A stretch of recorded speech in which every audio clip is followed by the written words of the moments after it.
Hi, it's Chris Watkin, and today I'm joined by Mike Clay, who is the Provincial Membership Officer for Lincolnshire, and Jason Fitzgerald, who is going to be the Provincial Mentor Officer from May onwards in Lincolnshire. Thanks for joining us today, Charles. Good to be here. Yeah, pleasure. In my other interviews, I've interviewed people individually. Why are you two guys sitting here together?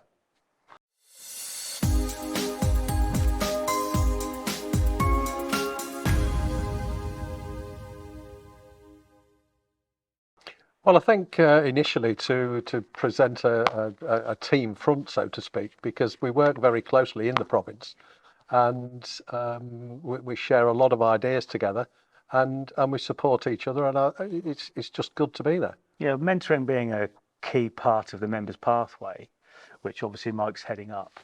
We do work very closely. As Mike says, we do bounce a lot of ideas off each other. So that's why we thought we'd come together and share our thoughts with you. So your job is to bring them in, and your job is to keep them? In a way, infuse them, get them infused, and they stay. So yeah, we're working together. He introduces them, gets them ready, and I infuse. Okay, and why is it so important that both of you work together? Because, you know, your job is just bring them in. Or is it a case of your job is to make sure that when you do bring them in, that they're good ones, and vice versa, that they stay, you know? Well, I think a bit of both, because initially, okay, I bring them in, the team brings them in, and like you've just said, Jason, or the mentoring role is to engage and hopefully keep them active and interested. But it's more than that. It's not just about this is how you bring them in, this is how you look after them. It's a joint process as well. And does it work better when both the lodge mentor and the lodge membership officer work together closely? I think the clue's in the name with the pathway. We're a pathway team, and everybody has a job within that pathway, and it's supported. So the mentor is supported by the lodge membership officer, the lodge secretary, and then also the learning and development. They're supported by the mentor. So that pathway works through with everybody playing part of that team, supporting each other, and then getting the end game of. And do you find that when there is interaction between those three roles of, you know, lodge membership, lodge mentor, and then learning and development, that the things work better, and we tend to A, bring more people in, and B, keep them?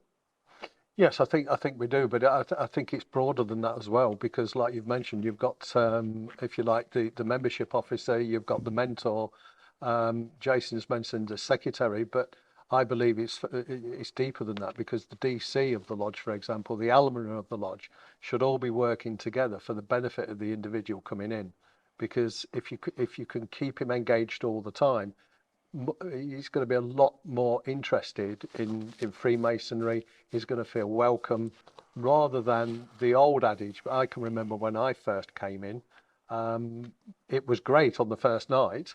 Yeah, because you're the kingpin, aren't you? Exactly. And then on the following month, it was like, nobody wants to know me. Yeah. And you don't know anyone in there. Exactly. Exactly. Can you imagine being part of the candidate in the part of this process? It's going to feel so special because he's got that team around him right from the word go. So from that first night onwards, he's already feeling part of a process. So he becomes engaged. And that's why it's important that we all work together. And he's got more people to go to, rather than just his personal mentor or his sponsor. If we can get across that the lodge is acting as a team with the people I've just said, he's got more possible chances of going to one or the other, rather than just feeling alone. Exactly. He's part of a team already. What I'd like to do is probably just naturally go through that pathway, where at the start we're going to be more on your responsibility, Mike, because that's more membership, and then move over more to the mentoring when they're actually in. But please do feel free to cut across with each other if you feel you've got something interesting to say.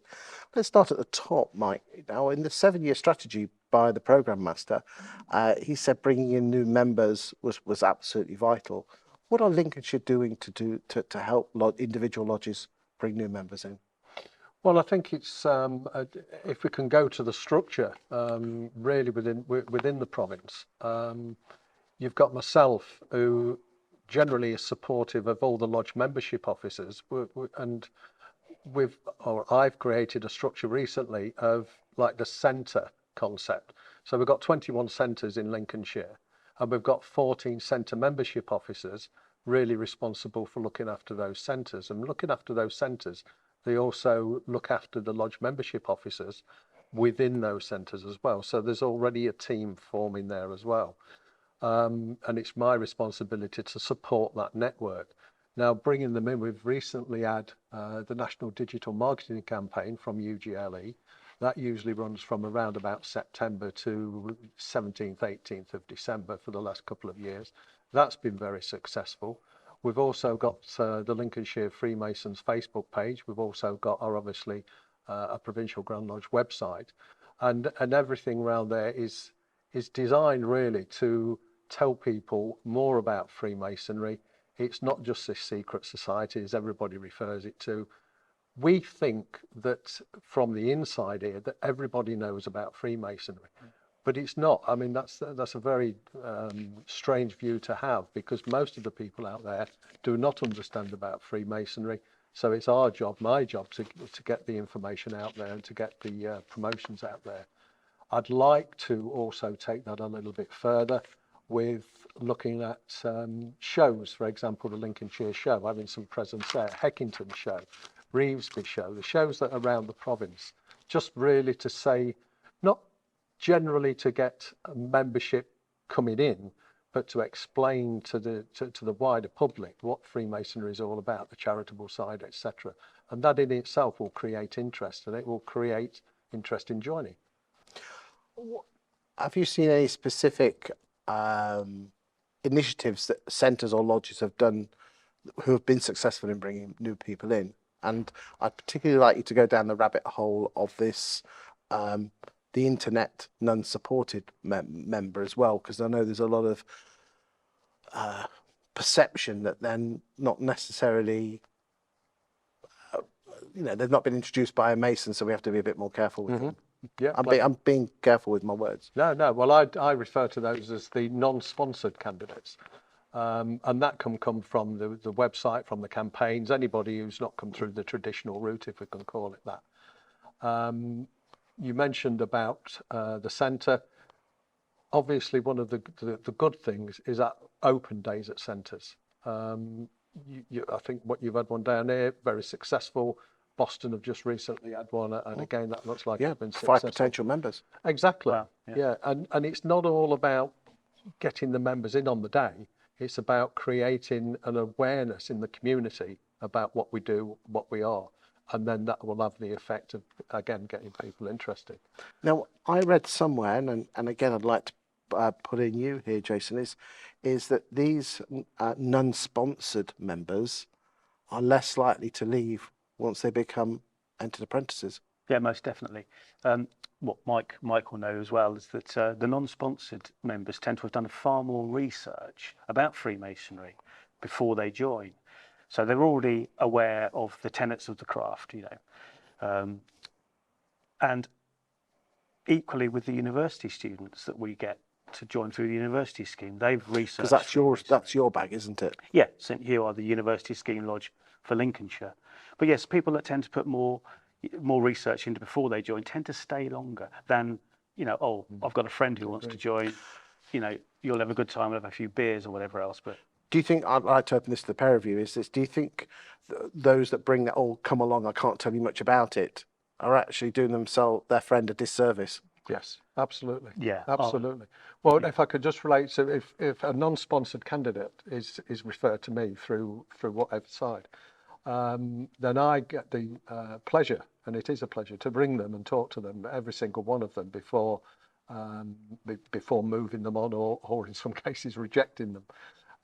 But I go through a questionnaire, if you would, and I've been doing it so long now that the questionnaire is not a tick box, check box exercise. It's just a general conversation, but I do cover all the points in that.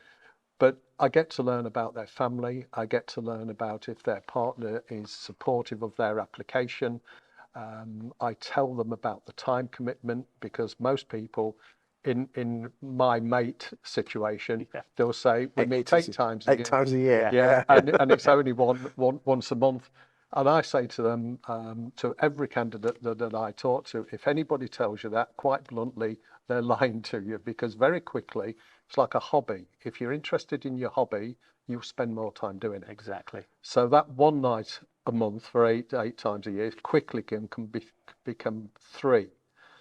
I also go about talk to them about the cost commitment, not just the subs and the joining fee, but the cost of the meal in the centre, etc., etc. We also cover the obvious about do you believe, but I tell them everything and try to make it a very clear picture. And further down the line about the 4th degree, and there's an extra cost to that joining chapter. There's an extra time commitment, etc. So they've got a very, very good understanding of what they're getting into. Now, some say, do you know what, at the moment, the time commitment is a bit too much. I've got a young family, but I'm still interested, and we agree that I'll contact him in a year, 2 years, whatever, or he'll come back. But the difference there, I believe, is that when you've got like your mate in the pub and you, oh, it's a good crack, you want to come, and they don't come in with their eyes open, not to the full extent of commitment costs, etc. Yeah. Would you agree with that? I totally agree with that. Yeah. Yeah. Again, the unsupported candidates also, you think about the resources that are out there now. We've got the provincial website, which is fantastic. They can go through UGLE. They can even access Solomon, so they can get a broad foundation of what Freemasonry is about. So they come in with their eyes that little bit more open. And what we can then do as membership officer or mentor is then help them understand that process that little bit better. Let's move on and talk about the retention, which is primarily in your remit. An awful lot of Masons leave, as I said, early doors between the 1st and the 3rd. And when they do leave, they said that they weren't made to feel welcome. That, you know, you after your 1st degree, you're the main man, you're at the top, and then all of a sudden you get put to the end of one of the tables. What advice would you give to chief stewards about setting up tables and DCs when they're sending a Mason out when there's a higher degree ceremony going on? What advice would you give to those jobs, because those are important roles on how we can make someone feel inclusive? And then finally, how everyone deals with these new candidates at the not the first candidate, the first meeting, but the newish lads for the first couple of years at the festive board. Right, so that's interesting. Ultimately, it comes under mentoring. You need to have a good foundation of your mentoring process in the lodge. Personal mentors, you have to be very careful who you choose for personal mentors. It doesn't necessarily have to be a proposer and seconder, or for unsponsored candidates, you can choose maybe a little team to surround those people. People do leave between 2nd and 3rd, sometimes straight after the 3rd.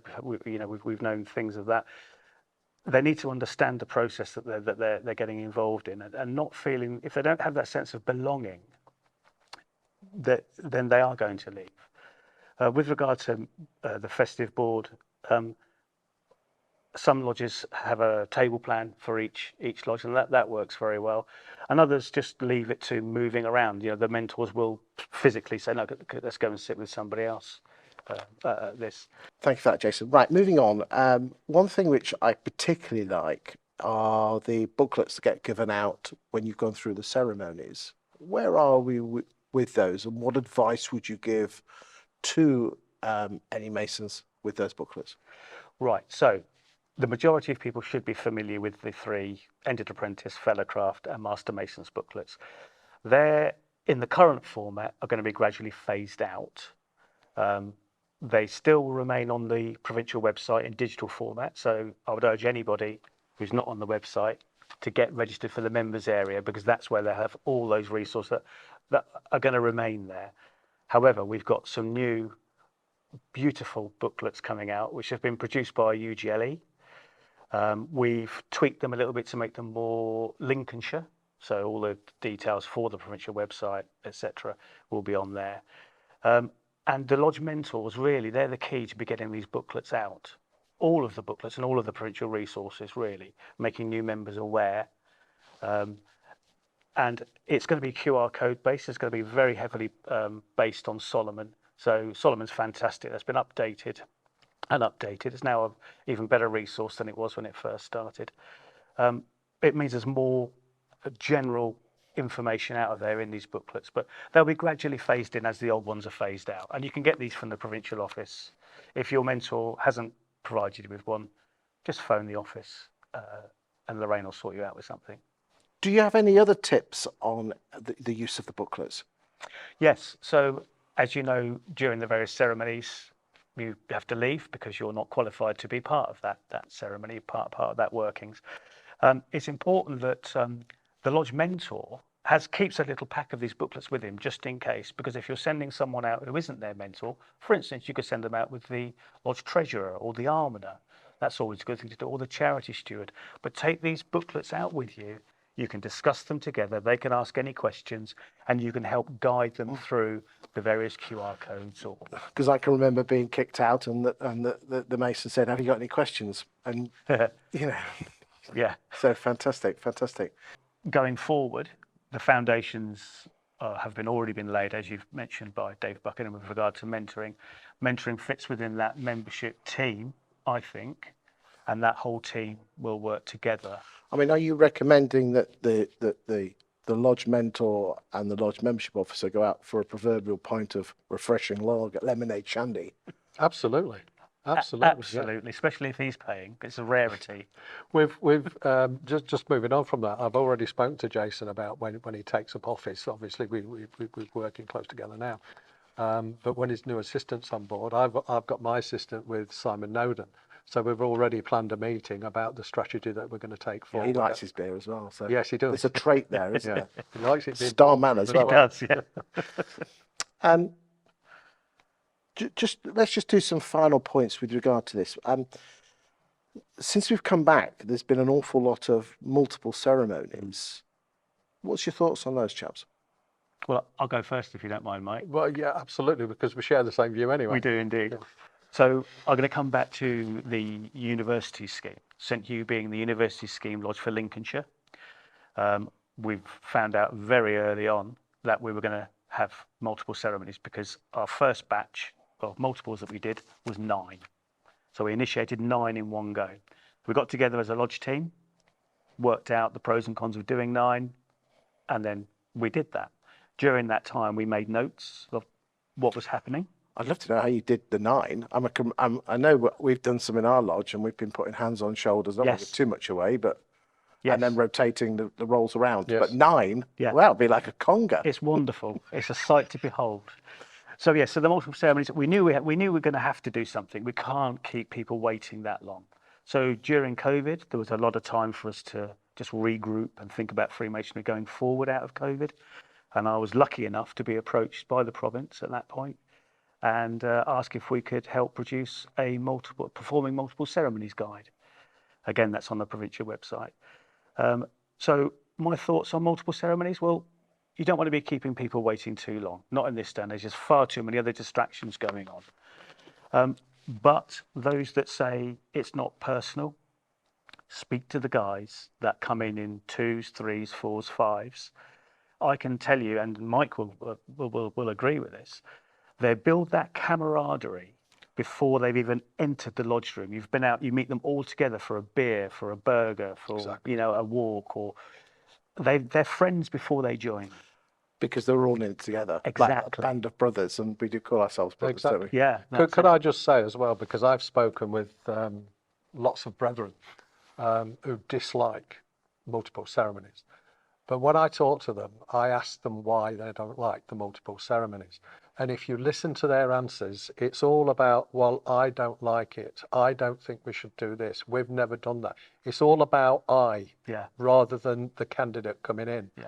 Because as Jason said, and I've spoken to a number of them, and that bond has already formed. Yeah. And there was a case, as Jason will recall, at St Hugh, when 3 lads was initiated together, there was passed together, and there was due to be raised together on the night. For various reasons, 2 of them didn't make it.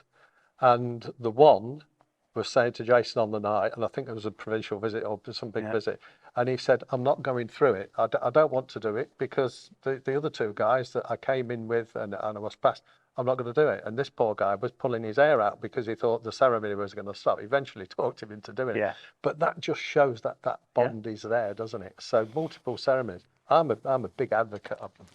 Do we have any statistics that prove they're stickier members and they stay longer? I think we're a bit early. In the university scheme, I can give you stats that we in St Hugh, we had a 65% retention rate when they left Lincolnshire. So these students were coming in because that's primarily what the university scheme is for, isn't it? It's kind of getting the fledglings out and then putting them where they're going to move to a job. Because they all follow each other on social media. 65, that's more than I thought. Well, that means, I'm just going to say this, it's St Hugh were the best performing university scheme lodge outside of the two, Oxford and Cambridge. And that's why we had the programme master come and visit us to acknowledge that most recently. But also coming back to the multiple ceremonies, I travel around the province, as I'm sure you and Mike do, and it's heartening to see so many multiple ceremonies happening. And it makes me feel so proud to see the performing multiple ceremonies being used as a guide. Every multiple ceremony I go to is different. It's great. It's more hard work. I'm junior warden at the moment, and it's more hard work for me. So Oh, but you're worth it. I know, bless you. Good stuff. Could I also say as well about retention? We've focused on the new guys coming in. We must also be aware of, if you like, the older guys like me now in the lodge, because we're right when you say 20% of the resignations within the first 3, but the next biggest percentage of that is after IPM. Yeah. So we need to keep very focused on the guys coming out the chair, that they don't feel just lost. So it's a whole team thing about the lodge. That's a key part of the members' pathway. Retention is just as important as the mentoring, engage and getting involved. Again, there are provincial resources out there of beyond the master's chair. These are, we're encouraging the mentors to speak to your junior warden and say, look, you're going to be through the chair in a few years. Have a look at this. These are the jobs. And what would you like to do? to It soon flies by. I mean, I'm in the junior warden's chair at the moment, but it doesn't take 2 minutes. No, it's succession planning. Before you know it, you will be, as Mike said. You'll be IPM before you know it. Yeah. And you want to be doing something. From the moment you've come in, you've been doing something, be it, stewarding all the way through, and now you're left with nothing. But the members' pathway is there to alleviate these problems that we know exist. Mike, Jason, thank you for your time today. I wish you well at the provincial meeting in May, and I wish you well and all of your officers and people that support and guide you in both membership and mentoring, because without you guys, we don't have a Freemasons Lodge, do we? I couldn't agree more. Absolutely right. Thank you for your time. Thanks, Chris. Thank you.